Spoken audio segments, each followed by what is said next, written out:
by William Steig.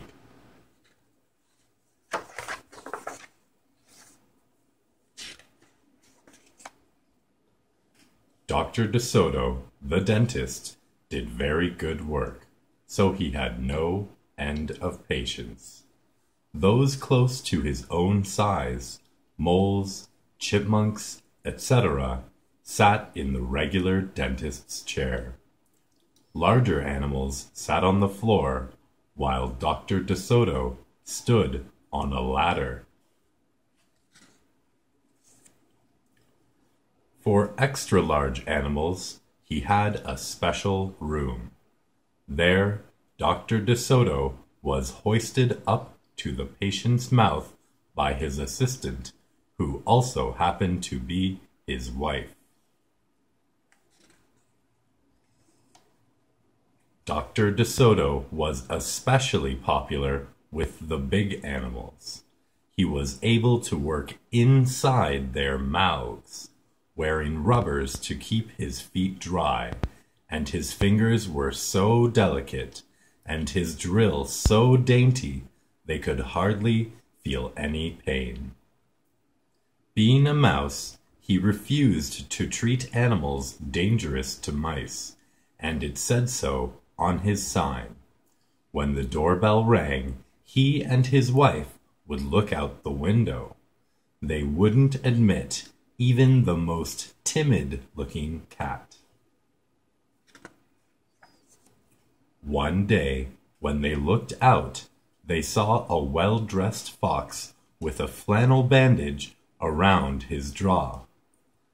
"I cannot treat you, sir," Dr. De Soto shouted. "Sir, haven't you read my sign?" "Please," the fox wailed, "have mercy, I'm suffering." And he wept so bitterly it was pitiful to see. "Just a moment," said Dr. De Soto. "That poor fox," he whispered to his wife. "What shall we do?" "Let's risk it," said Mrs. De Soto. She pressed the buzzer and let the fox in. He was up the stairs in a flash. "Bless your little hearts," he cried, falling to his knees. "I beg you, do something. My tooth is killing me." "Sit on the floor, sir," said Dr. De Soto, "and remove the bandage, please." Dr. De Soto climbed up the ladder and bravely entered the fox's mouth. "Oh, oh!" he gasped. The fox had a rotten bicuspid and unusually bad breath.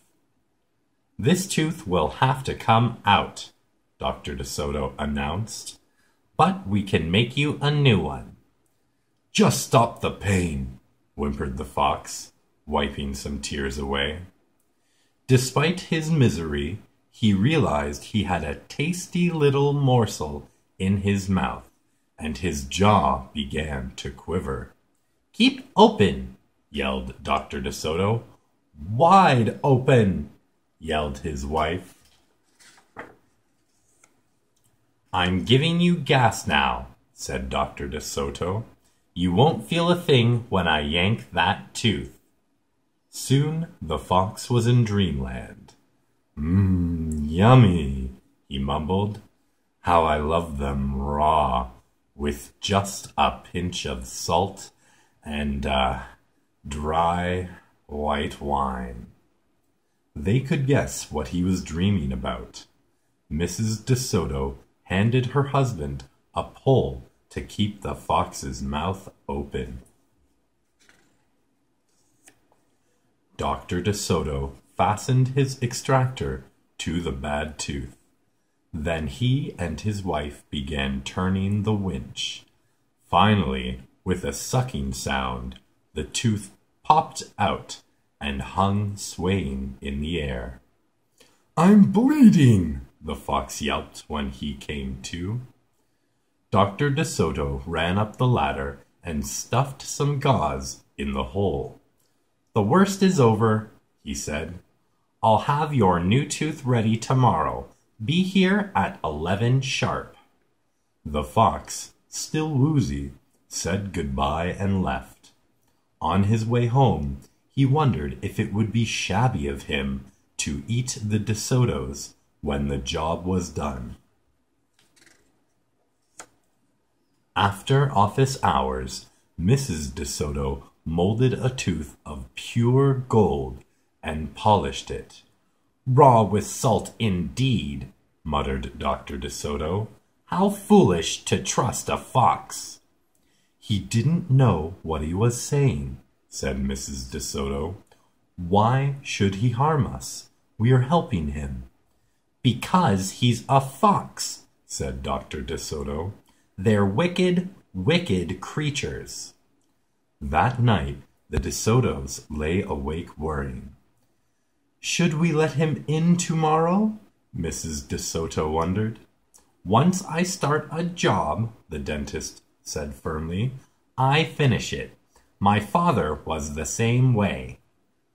"But we must do something to protect ourselves," said his wife. They talked and talked until they formed a plan. "I think it will work," said Dr. De Soto. A minute later, he was snoring. The next morning, promptly at 11, a very cheerful fox turned up. He was feeling not a particle of pain.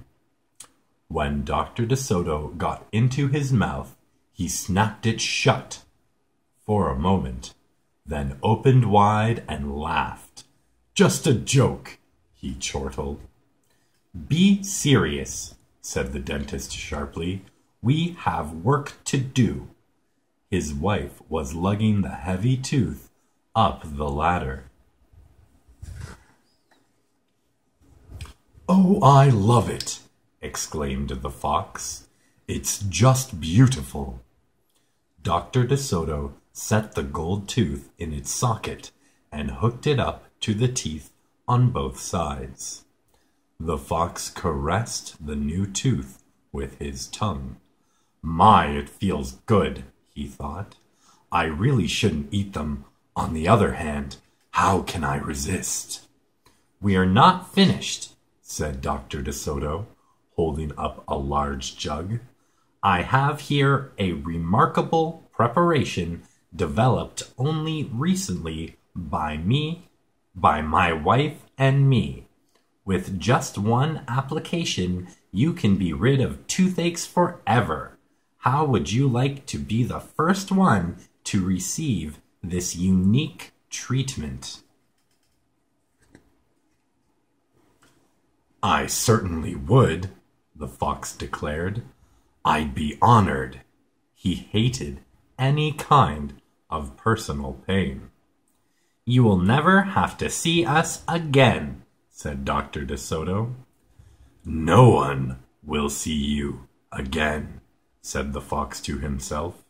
He had definitely made up his mind to eat them, with the help of his brand new tooth. Dr. De Soto stepped into the fox's mouth with a bucket of secret formula and proceeded to paint each tooth. He hummed as he worked. Mrs. De Soto stood by on the ladder, pointing out spots he had missed. The fox looked very happy. When the dentist was done, he stepped out. "Now close your jaws tight," he said, "and keep them closed for a full minute." The fox did as he was told. Then he tried to open his mouth, but his teeth were stuck together. "Ah, excuse me, I should have mentioned," said Dr. De Soto. "You won't be able to open your mouth for a day or two. The secret formula must first permeate the dentine. But don't worry, no pain ever again." The fox was stunned. He stared at Dr. De Soto, then at his wife. They smiled and waited. All he could do was say, "Thank you very much," through his clenched teeth, and get up and leave. He tried to do so with dignity. Then he stumbled down the stairs in a daze.